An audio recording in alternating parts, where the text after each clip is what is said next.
हरे कृष्ण।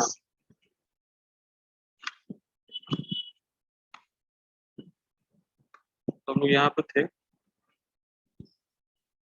कि इस तरह मन तथा इंद्रियां काम की शरणस्थली बन जाते हैं। इसके बाद बुद्धि ऐसी कामपूर्ण रुचियों की राजधानी बन जाती है। बुद्धि आत्मा के निकट पड़ोसन, काम में बुद्धि से आत्मा प्रभावित होता है, जिससे उसमें अहंकार उत्पन्न होता है और वह पदार्थ तथा इस प्रकार मन तथा इंद्रियों से अपना तदात्मय कर लेता है। ये बड़ा इंटरेस्टिंग है। इंद्रियों से ऊपर मन, मन से ऊपर बुद्धि, बुद्धि से ऊपर आत्मा। ठीक है, तो अगर बुद्धि ने, अगर काम ने बुद्धि को जकड़ लिया, आपकी बुद्धि पूरी तरीके से घूम जाएगी। वो आप भगवान के दास, सब सारा ज्ञान लुप्त हो जाएगा, सब पड़ा रहेगा मामला। क्या भगवान के दास है, वहां की सेवा करनी, कुछ नहीं रहेगा। ठीक है, लेकिन अगर आपने काम को सेटिस्फाई थोड़ा सा भी कराया, काम तो है, लेकिन फ्री विल भी हमारे पास है, इंटरेस्टिंग आपको याद रखना है। लेकिन अगर इंद्रियां और मन और बुद्धि काम से प्रभावित हैं और आपने कुछ भी कार्य किया, तो काम को मिल जाएगा भोजन। और जैसे ही आपने इंद्रिय भोग किया, तुरंत अहंकार आपको ढक लेगा कि आप शरीर ही, ये भावना और बढ़ जाती है। मतलब जो अहंकार का लेवल अभी आपका है, उसको पूरा कराएंगे तो और बढ़ जाएगा कि हम शरीर ही, और भोग और बढ़ जाएगा शरीर ही, और बढ़ चले। क्योंकि अगर आपको भोग करना है तो आपको कन्विंस रहना पड़ेगा कि हम शरीर ही हैं, वरना आप भोग ही नहीं कर पाएंगे। ये इंटरेस्टिंग बात है। समझ में आ रही? अगर भोग करना है, अपनी इंद्रियों को भोग में लगाना है, तो आपको कन्विंस होना पड़ेगा कि मैं शरीर हूँ, तब तो आप भोग करेंगे। इसीलिए अगर कोई शास्त्र सुनता है तो उसकी बुद्धि शास्त्रिक हो जाती है। अभी हम लोग शास्त्र सुन रहे हैं तो हम लोग क्या ये नहीं कह सकते काम पूरी तरीके से चला गया, लेकिन अब हम हमारी बुद्धि मन से भी ऊपर है। तो बुद्धि में डिस्क्रिमिनेशन है कि ये चीज गलत है।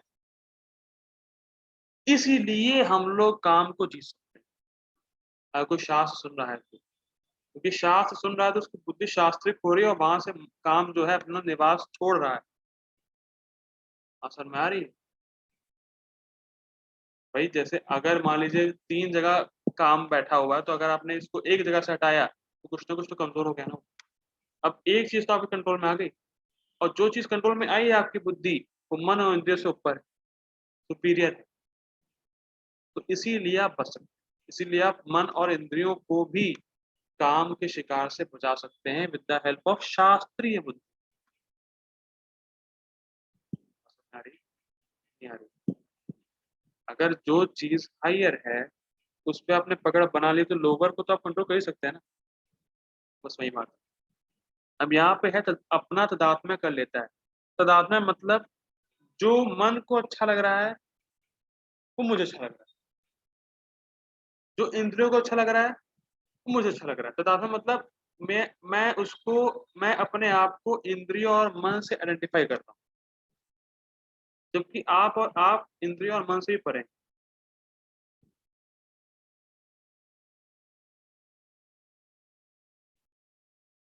हरे कृष्ण प्रभु जी।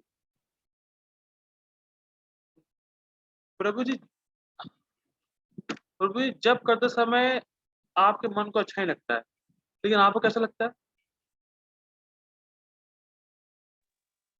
मन को अच्छा नहीं लगता, मतलब हमें कैसा लगता है समझे नहीं।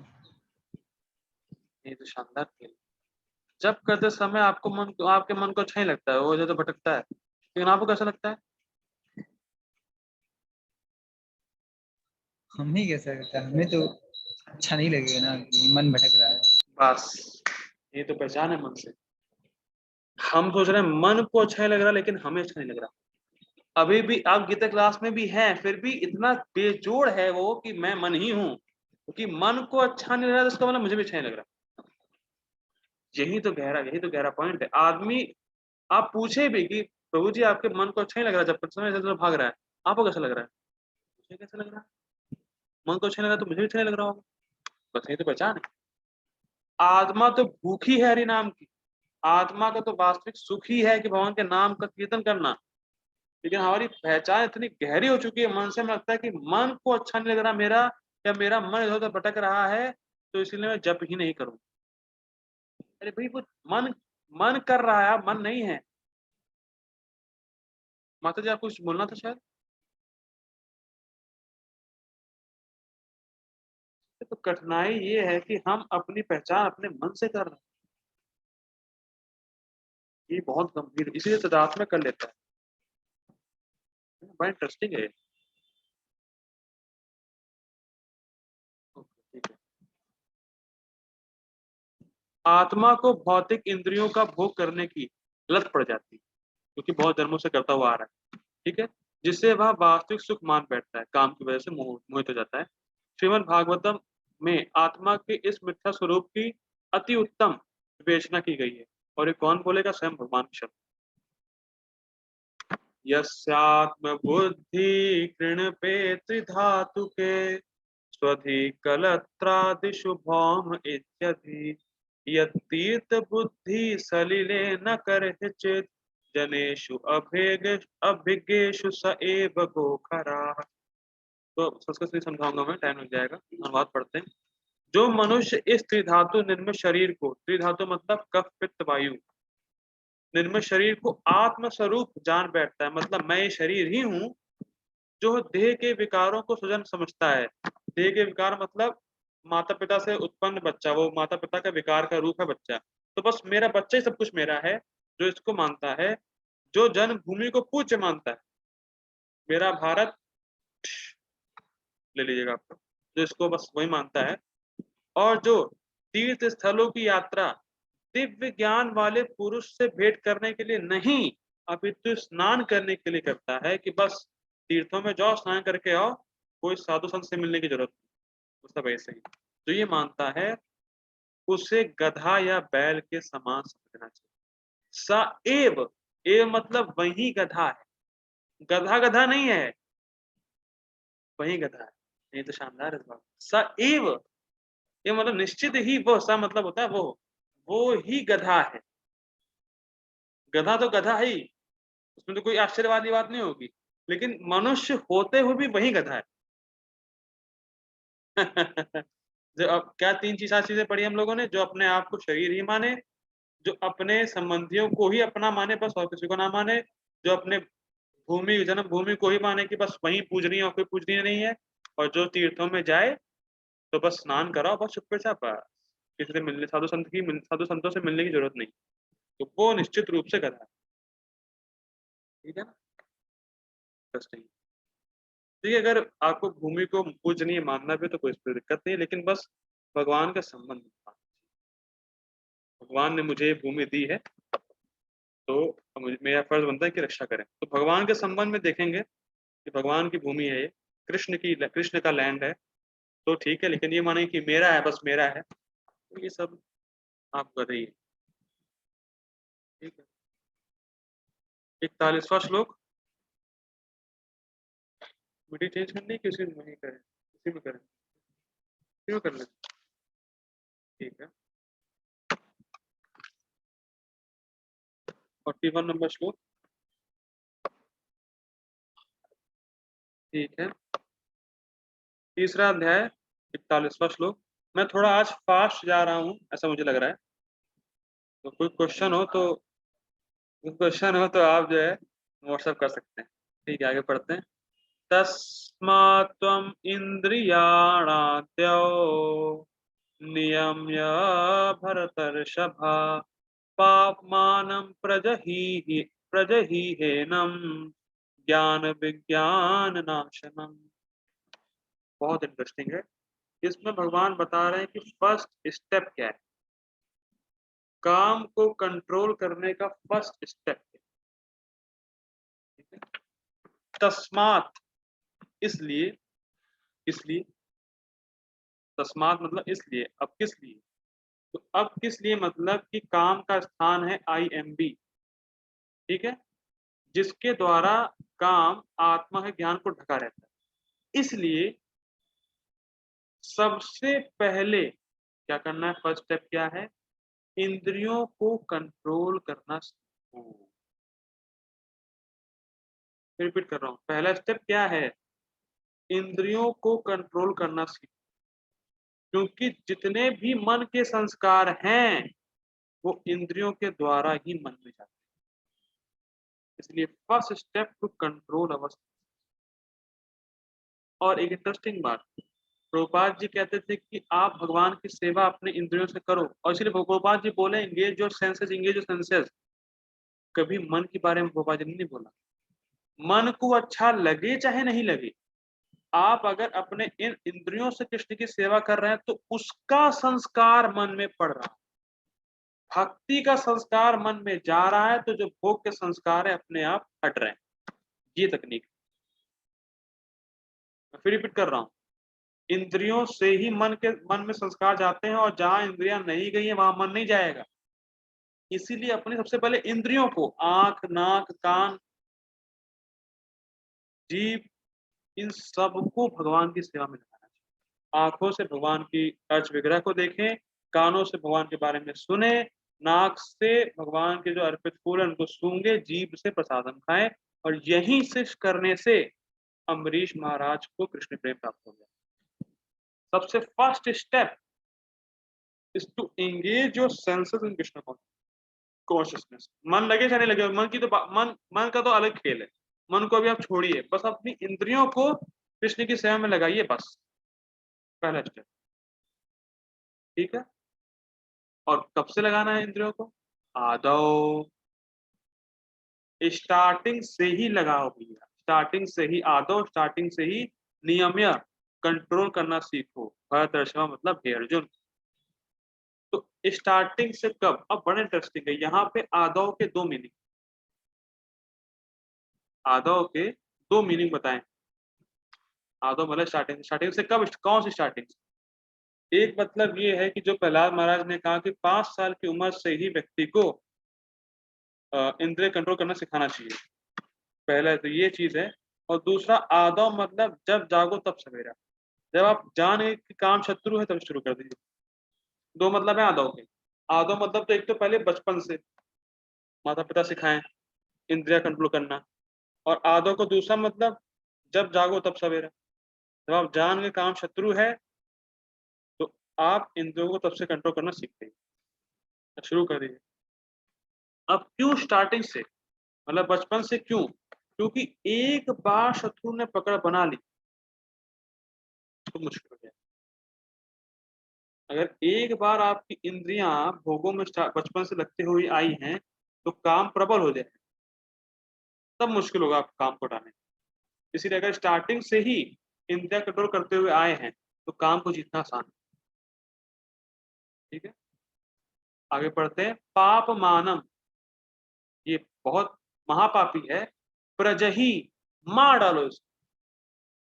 प्रजही मतलब मार डालो। क्यों? ज्ञान विज्ञान नाशनम, क्योंकि ये तुम्हारे ज्ञान और विज्ञान दोनों को नाश करने वाला है। प्रजही, प्रकृष्ट रूपेण जही, अच्छे तरीके से मार डालो। क्यों? क्योंकि ज्ञान और विज्ञान दोनों का नाश करने वाला है। अब ज्ञान और विज्ञान क्या मतलब होते हैं इसको हम टीका में देखेंगे। अनुवाद पढ़ते हैं। इसीलिए, किस लिए जानते हैं आप लोग? हे भरतवंशी में श्रेष्ठ अर्जुन, प्रारंभ में ही इंद्रियों को वश में करके, देखिए सबसे फर्स्ट स्टेप है इंद्रियों कंट्रोल करना। अगर इंद्रियां ही कंट्रोल नहीं है तो फिर तो सब मान और बुद्धि तो चला ही गया, तो और सूक्ष्म है ना। सबसे पहले इंद्रियों को कंट्रोल करना, प्रारंभ में ही इंद्रियों को वश में करके इस पाप का महान प्रतीक काम का दमन करो, मार डालो, और ज्ञान तथा आत्म साक्षात्कार के इस विनाशकर्ता का वध करो। विनाशकर्ता, ये बहुत ही अच्छा वर्ड है, प्रभुपाद ने लिखा है। विनाशकर्ता मतलब अगर हम काम का विनाश नहीं करें तो काम तो हमारा विनाश कर ही देगा। असल में यार ये बड़ा सिंपल है। ठीक है, अगर आप सोचे कि चलो ठीक है हम काम का विनाश नहीं करेंगे, काम तो मेरा दोस्त है ना, काम तो आपका विनाश कर ही देगा। विनाश करता मतलब कि अगर आप काम को विनाश नहीं करेंगे तो काम तो आपका विनाश कर ही देगा। अच्छा, आत्मा का विनाश कौन कर सकता है? आत्मा में तो ना आत्मा को ना जला सकते हैं, ना काट सकते हैं, ना मार सकते हैं, तो आत्मा का विनाश क्या है? बात समझ में आ रही है? यहाँ पे कह रहा है कि विनाश करता है, तो आत्मा को तो विनाश होता नहीं है, तो फिर किस चीज का विनाश करेंगे, या आत्मा का विनाश क्या है? आत्मा का विनाश करने का मतलब आत्मा के ज्ञान का विनाश, कि वो सर्वेंट मतलब कृष्ण का हाँ, पार्सल है। करेक्ट। और आप लोग सब सीख चुके हैं, तो इंटेलिजेंट हो गए कि भगवान की वो आत्मा का विनाश का मतलब क्या है कि वो काम भक्ति से आपको विमुख कर देगी। भक्ति से विमुख कर देना ही आत्मा का विनाश है। जो लोग भक्ति नहीं कर रहे हैं, समझ लीजिए वो लोग डिफीटेड फाइटर्स उन काम ने उनको हरा दिया, जो भक्ति नहीं कर रहा है, क्योंकि काम का पहला काम कि भक्ति में नहीं लगाने देना। ठीक है। और इंटरेस्टिंग है कि हम सब शत्रु के साथ ही घूम रहे हैं। आसन में आ रही, शत्रु के साथ ही हम हैं। शत्रु हमारे अंदर ही बैठा हुआ, हमारी इंद्रिय, मन और बुद्धि में काम। ठीक है।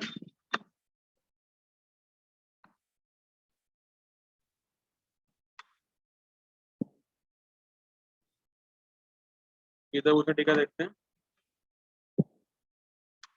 यह काम रूपी यह काम रूपी शत्रु भोगोन्मुख इंद्रियों के द्वारा उस जीव के ज्ञान को आवृत कर देता है, जो सभी इंद्रियों के संयम के द्वारा आत्मज्ञान को प्राप्त करने के प्रयास में रत है। भोगोन्मुख इंद्रियां मतलब जो इंद्रियां हमेशा भोग के पीछे लालायित, उनकी तरफ भाग रही। तो काम जो है इंद्रियों को तो काम जो है वो इंद्रियों को भोगों में लगाएगा, जिससे जीव का ज्ञान ढका रहे। ठीक है, सब पता आपको। जब ये इंटरेस्टिंग है, जब हम काम की प्रेरणा से कोई भी कार्य करेंगे तो हम भूल जाएंगे कि हम आत्मा। रिपीट कर रहा हूँ, कोई भी आप कार्य कर रहे हैं और आप एनालाइज थोड़ा सा करिए कि अगर इस काम को करने से मैं भूल रहा हूँ कि मैं आत्मा हूँ, तो काम के द्वारा प्रेरित। ठीक। तो काम के द्वारा कोई भी आप कर्म करेंगे, उसका पहला लक्षण यही कि आप भूल जाएंगे कि आप आत्मा। और भोग की क्रिया, देखिए भोग की क्रिया से ज्ञान ढका, इसीलिए ऐसी क्रिया ना करके भक्ति क्रिया करेंगे तो ये ज्ञान उदित होगा कि आप आत्मा। देखिए दो चीजें मैंने बताई, भोग की क्रिया क्रिया से ही, भोग की क्रिया से आपको ज्ञान ढक रहा है, और भक्ति की क्रिया से ही आप ज्ञान उदय हो।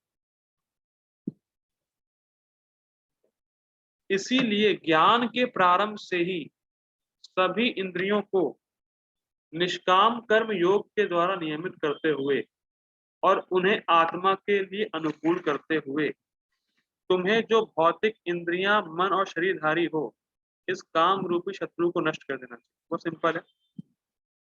इस ज्ञान के प्रारंभ से मतलब जो आपने जान लिया काम शत्रु है, उस ज्ञान के प्रारंभ से सभी इंद्रियों को निष्काम कर्मयोग, जो निष्काम कर्मयोग का अधिकारी है उससे कहा जा रहा है कि तुम निष्काम कर्मयोग के द्वारा इंद्रिय कंट्रोल करो, लेकिन हमें भक्ति के द्वारा इंद्रिय कंट्रोल करना। ठीक है, हमारे लिए निष्काम कर्मयोग नहीं है, हमारे लिए भक्ति है। तो इसीलिए जो भक्ति कर रहा है उसको भक्ति के द्वारा इंद्रिया कंट्रोल करनी। ठीक है।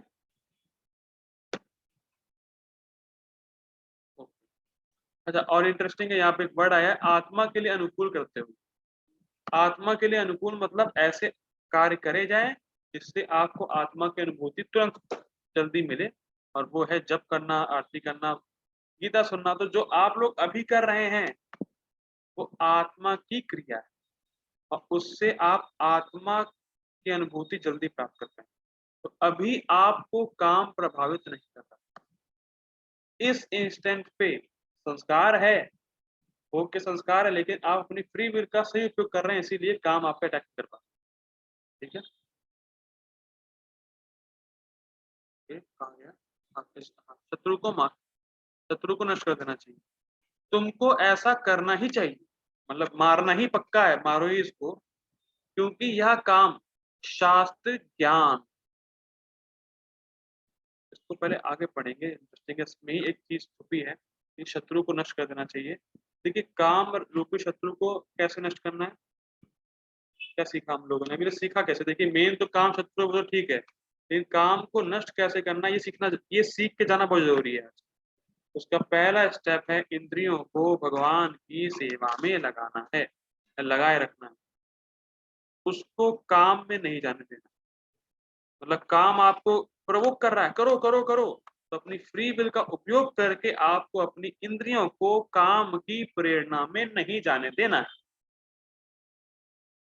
और जितना आप आत्मा की क्रियाओं में लगेंगे, भक्ति क्रियाओं में लगेंगे, उतना ही आप काम पे अटैक कर रहे हैं। ये इंटरेस्टिंग बात, इस समय हम लोग काम पे अटैक कर रहे हैं, हम इस समय हम लोग अपने दुश्मन पे फाइटिंग, दुश्मन पे बॉम्ब दाग रहे हैं, कैसे इस टाइम हम अपने शत्रु पे बॉम्ब दाग रहे हैं, जहां पे वो रहता है वहां पे उस पर अटैक कर रहे हैं काम पे। और जैसे जैसे एक एक बार आप हरे कृष्णा कृष्णा कृष्णा हरे हरे, हरे राम राम राम हरे, जितनी बार आप ये बोलते हैं उतनी बार आप फायरिंग करते हैं काम के ऊपर, अटैक करते हैं। मेरे पास एक फोटो भी आई है, मैं भेजूंगा कैसे आप अटैक करते हैं, ठीक है। आप पढ़ते हैं आगे। तुमको ऐसा करना ही चाहिए, छोटा सा है जल्दी खत्म हो जाएगा। तुमको ऐसा करना ही चाहिए क्योंकि यह काम शास्त्रिक ज्ञान जिसके द्वारा आत्मा को शरीर से पृथक देखा जाता है और आत्मा का प्रत्यक्ष अनुभव किया जाता है, उसको आवृत करने वाला है। तो ज्ञान मतलब क्या है, शास्त्रीय ज्ञान या शास्त्रीय श्रद्धा कि मैं शरीर नहीं, शास्त्र के आधार पर इसको बोलते हैं ज्ञान। और जब आपको रियलाइज होगा कि मैं तो आत्मा ही हूं, उसको बोलते हैं विज्ञान। ठीक, तो ज्ञान मतलब क्या है, शरीर को आत्मा से अलग देखना, शास्त्र के आधार पर ये होता है ज्ञान। और आत्मा का मतलब प्रत्यक्ष अनुभव कर लेना कि मैं तो आत्मा ही हूं, मैं शरीर से कोई लेना देना है ही नहीं, इसको बोलते हैं विज्ञान। ठीक, जब हम शरीर से पहचान ही नहीं कर, आप ये इंटरेस्टिंग है, अगर आपको विज्ञान या रियलाइजेशन प्राप्त हो गया, तो आप अगर अपने शरीर से पहचान कर ही नहीं रहे हैं, तो काम का तो कोई मतलब ही नहीं,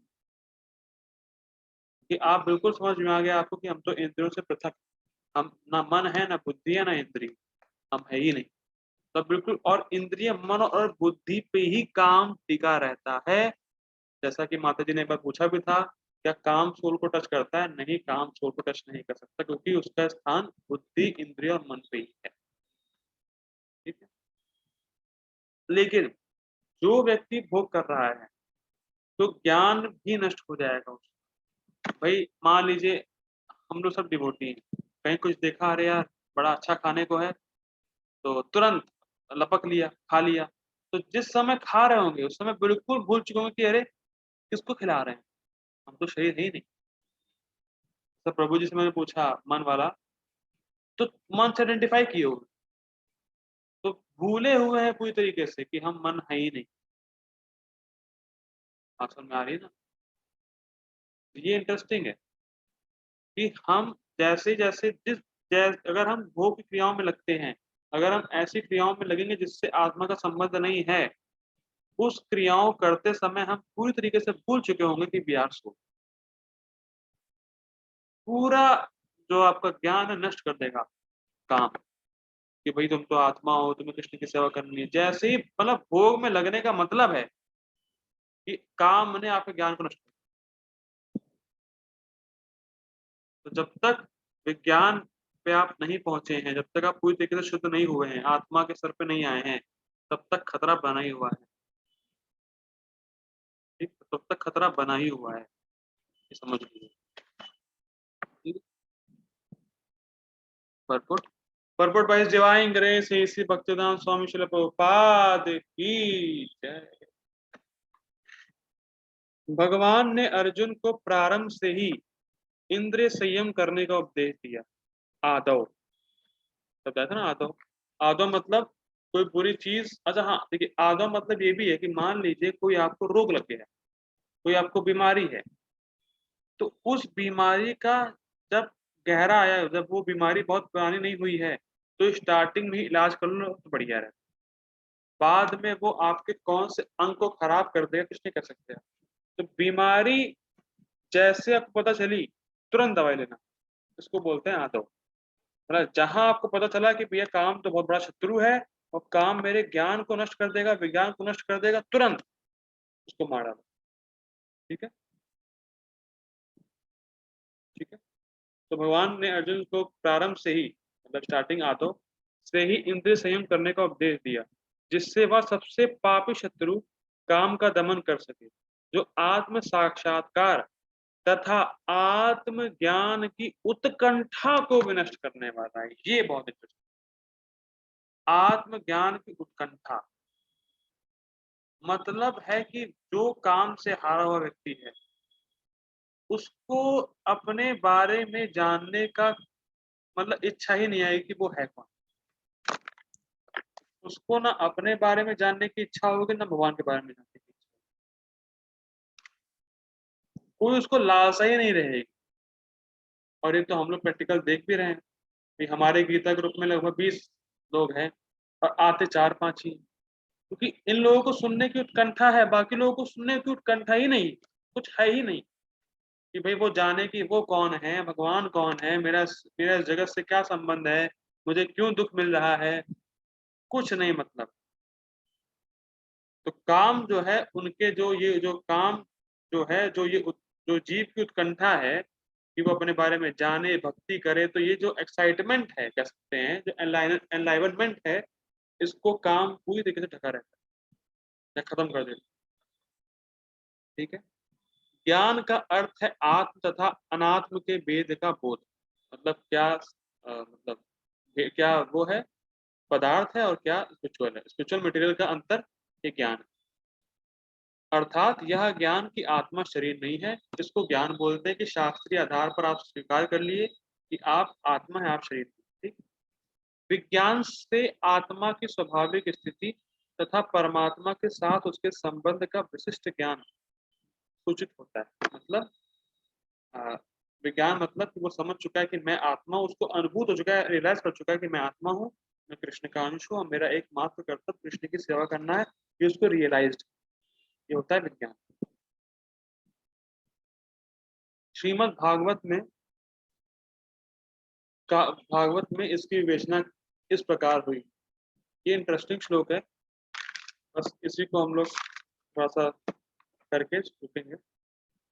ज्ञानम परम गुह्यम में यद विज्ञान समन्वितम सरसह सरहस्यम तदंगम च ग्रहाण गतिदम मया। आत्म तथा परमात्मा का ज्ञान अत्यंत गुह्य एवं रहस्य, किंतु जब स्वयं भगवान द्वारा इसके विविध पक्षों की विवेचना की जाती है, तो ऐसा ज्ञान तथा विज्ञान समझा जा सकता है। बस यही हमारा अगले चैप्टर का समझ सकते हैं थीम बने। देखिए, कुछ लोग समझ जाते हैं कि हम लोग जानते हैं कि हम लोग आत्मा। ठीक। मायावादी भी कहते हैं कि हम आत्मा। ठीक। लेकिन वैष्णव और मायावादियों में दिक्कत क्या है, मायावादियों में दिक्कत क्या है फिलहाल, मायावादी ये तो मानता है कि मैं आत्मा हूं, लेकिन उसको लगता है कि वो भगवान बन सकता है, जबकि ऐसा है नहीं। वैष्णव फिलोसफी कहती है कि हम आत्मा है और हम सदैव कृष्ण के दास बने रहेंगे, क्योंकि हम सदैव कृष्ण के दास हैं। ठीक है, ठीक है ना। तो हम में और मायावादियों में ये ज्ञान, हम में और मायावादियों में ज्ञान तो कॉमन है, ज्ञान मतलब कि हम शरीर नहीं, हम आत्मा है, लेकिन विज्ञान में डिफरेंस है। इसको बात को कैच कर पा रहे हैं। मायावादी और वैष्णवों में से तो कॉमन है कि ज्ञान क्या है, मतलब हम शरीर तो नहीं है भाई, लेकिन विज्ञान में डिफरेंस है। विज्ञान में वो कहते हैं कि मुक्त होने के बाद आप भगवान बन जाएंगे, हम लोग कहते हैं नहीं, आप भगवान की सेवा ही करेंगे, आप भगवान के शाश्वत दास ही रहेंगे। इसीलिए जब तक भगवान स्वयं ना आए, तब तक ये बात समझ में नहीं आती कि ज्ञान विज्ञान वास्तव में है क्या। इसीलिए भगवान को स्वयं आकर बताना होता है कि भैया लो, ये ज्ञान है, ये विज्ञान। और जब वो आके बताते हैं तभी हम समझ पाते हैं। और अगले अध्याय में भगवान बताएंगे अपने बारे में। ठीक है, ठीक है, आगे बढ़ते हैं। थोड़ा सा अच्छा परपुट है, टाइम लग सकता है, लेकिन देखते हैं। भगवत गीता हमें आत्मा का सामान्य तथा विशिष्ट ज्ञान प्रदान करती है। आत्मा का सामान्य ज्ञान क्या है भाई? देखिए, भगवत गीता दो चीजें बता रही है, आत्मा का सामान्य ज्ञान और आत्मा का विशिष्ट ज्ञान। तो आत्मा का सामान्य ज्ञान क्या है? देखिए, बहुत इंटरेस्टिंग, क्योंकि जो क्या है कि मैंने गीता पढ़ रखी है भाई। गीता में है क्या? गीता में ये दो चीजें बताई जा रही, और तुम्हें दोनों ही नहीं पता, तुमने पढ़ा क्या है? गीता तुमने पूरी पढ़ ली, लेकिन गीता तो ये दो चीजें बता रही है, और तुम्हें दो चीजें पता ही नहीं है, तो तुम पढ़े क्या हो?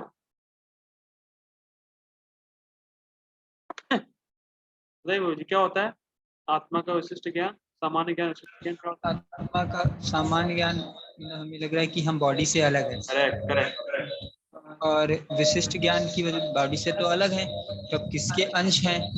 तो भगवान के अंश हैं, करेक्ट, और हम किसकी बात करेक्ट, करें? करेक्ट, हरी बोल। सामान्य मतलब मैं शरीर नहीं हूँ, मैं शरीर से अलग हूँ, और विशिष्ट मतलब मैं भगवान कृष्ण का अंश हूँ, उनकी सेवा करनी है। जीव भगवान का भिन्न अंश है, अतः वे भगवान की सेवा के लिए है। यह चेतना कृष्ण भावना अमृत कहलाती है। थोड़ा सा चाहता हूँ फास्ट जाऊं, लेकिन देख।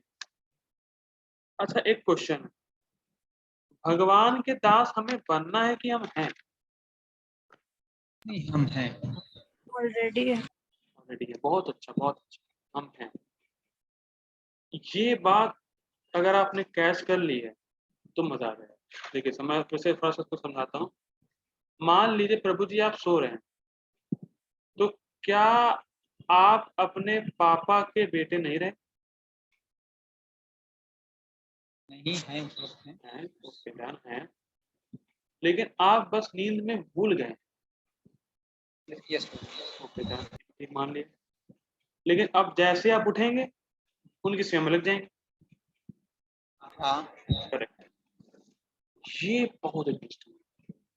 हम कृष्ण के शाश्वत दास हैं, बनना नहीं। और जो कुछ भी इस जगत में एमटेक, बीटेक, फलाना धमाका, ये सब हम हैं नहीं, बस बनना है। इसको बस पकड़ लीजिए इस बात।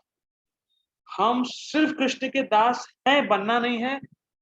और जो कुछ भी इस जगत में हमें बनना है, वो हम है ही नहीं। तो बनेंगे नहीं बनेंगे कोई गारंटी, लेकिन आप तो ऑलरेडी कृष्ण के दास हैं, बनना नहीं है कुछ। हम बस कृष्ण के दास हैं, बस हम भूल चुके हैं।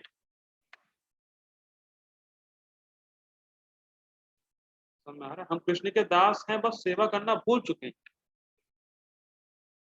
हमें कोई बनना नहीं है, आर्टिफिशियल इम्पोजिशन नहीं। लेकिन इस जगत में जो भी आप उपाधि ग्रहण करते हैं, I am B tech, I am M tech, I am PhD, I am फलाना धमाका, ये सब उपाधि है, ये सब आप हैं नहीं। जो चीज आप हैं नहीं, उसके बनने का इतना प्रयास कर रहे हैं। जो चीज आप हैं, उस पर आप ध्यान नहीं दे रहे।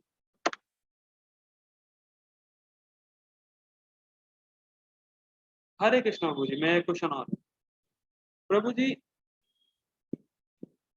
हरे कृष्ण हाँ, हरे कृष्ण। प्रभु जी, इस जन्म में आप लड़के हैं, ठीक है ना? तो लड़के बनने के लिए आपको कुछ प्रयास करना है? नहीं प्रभु जी। क्योंकि आप लड़के ऑलरेडी हैं। है ना? तो बहुत गहरा पॉइंट है कि आप भगवान के दास हैं, बनना नहीं है, बस जागृत करना। लेकिन और जो भी जगत में आपसे कोई कह रहा है, भाई लेखपाल कर लो, भाई फलाना धमाका कर लो, भाई जॉब कब लगेगी, फलाना धमाका, ये सब आर्टिफिशियल बनना है। और एक और बात बता दूं मैं, जो चीज आप हैं उसके लिए मेहनत नहीं लगती है। जो चीज आप हैं उसके लिए मेहनत लगती ही नहीं है, क्योंकि आप वो हैं। प्रभु जी लड़के बनने की मेहनत नहीं कर रहे हैं, वो लड़के ऑलरेडी हैं। जो चीज नहीं है उसका बनने का पूरा प्रयास कर रहे हैं। ठीक है ना? तो हम सब भगवान के दास ऑलरेडी हैं, हमें बस सेवा करनी, और सेवा करते हुए वो भावना जागृत करने के भगवान के शाश्वत दास हैं। बस सिंपल। आप कुछ आर्टिफिशियल नहीं बनने जा रहे हैं कि मुझे कृष्ण का दास बनना है, कृष्ण का दास बनना है। आप भैया ऑलरेडी हो, उस भावना को जागृत करना है सेवा कर कर, और वो जो जागृत करना है उसको बोलते हैं कृष्ण भाव। ठीक?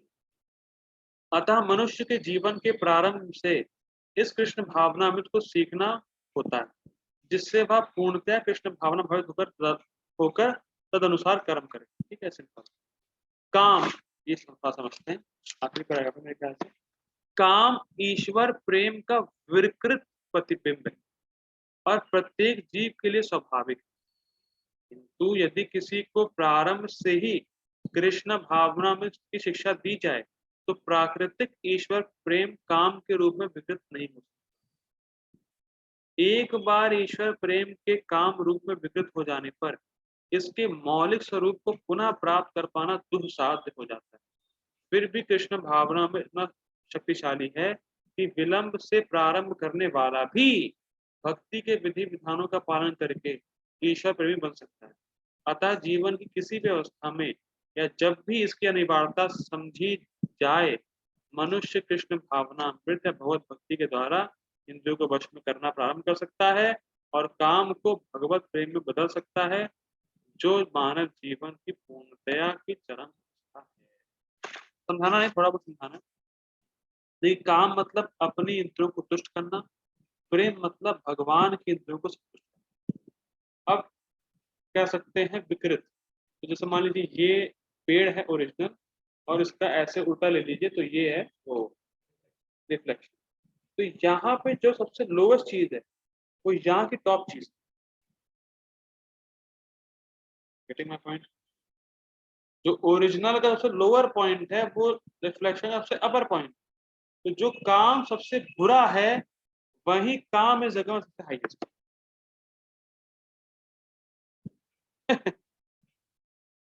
जो काम को हम जो अपना मित्र माने हुए वो क्यों, कि हमें लगता है काम तो बड़ा अच्छा है, बड़ा अच्छा है, लेकिन काम सबसे घिनौना है, क्योंकि वो भगवान का जो प्रेम है उसका परवर्टेड फॉर्म।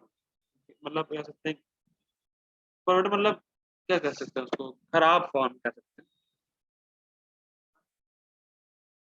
नहीं, मैं कहने का मतलब है कि जो जो वो है ना काम, जो काम है और जो भगवान का प्रेम है, भगवान का प्रेम ही जब जीव का जो भगवान के प्रति प्रेम है उसका जब मिक्सर होता है, मिक्सिंग होती है जब भौतिक पदार्थों से या भौतिक चेतना से, तब वो काम बन जाता है। तो वही कहा जा रहा है कि जो जीव का शुद्ध प्रेम है वही काम के रूप में कन्वर्ट हो चुका है, और वो काम बड़ा खराब है। तो उसी को हमें प्योरीफाई करना है, फिल्टर करना है। जैसे फॉर एग्जाम्पल जो पानी की बूंद गिरती है बारिश से वो शुद्ध होती है, जब कीचड़ बन जाती है तो मिट्टी मिट्टी मिट्टी मिले कीचड़ बन जाती है। तो वो जो कीचड़ है वो काम है और जो शुद्ध ड्रॉप गिरी थी वो प्रेम है। तो उसको मैं फिल्टर करके प्रेम जागृत करना। और ये कब हो पाएगा, जब स्टार्टिंग की अवस्था से ही हम इंद्रियां कंट्रोल करना सीख जाए। लेकिन प्रभुपाद जी कह रहे हैं कृष्ण कॉन्शियस इतना स्ट्रांग है कि अगर जब जागा तब सवेरा उसको मिले। कृष्ण कॉन्शियस उसने पकड़ लिया है तो उसी प्रोसेस इतना इतना पावरफुल प्रोसेस है वो कि इंद्रियां कंट्रोल करना सीख जाएगा और वो अपने काम को कृष्ण कॉन्शियस में या कृष्ण प्रेम में कन्वर्ट कर सकते। ठीक है, तो हम लोग ये रुकते हैं। कोई क्वेश्चन हो तो आप लोग पूछ सकते हैं व्हाट्सएप पे। जगत गुरु शिला प्रभुपाद की जय। हरे कृष्ण।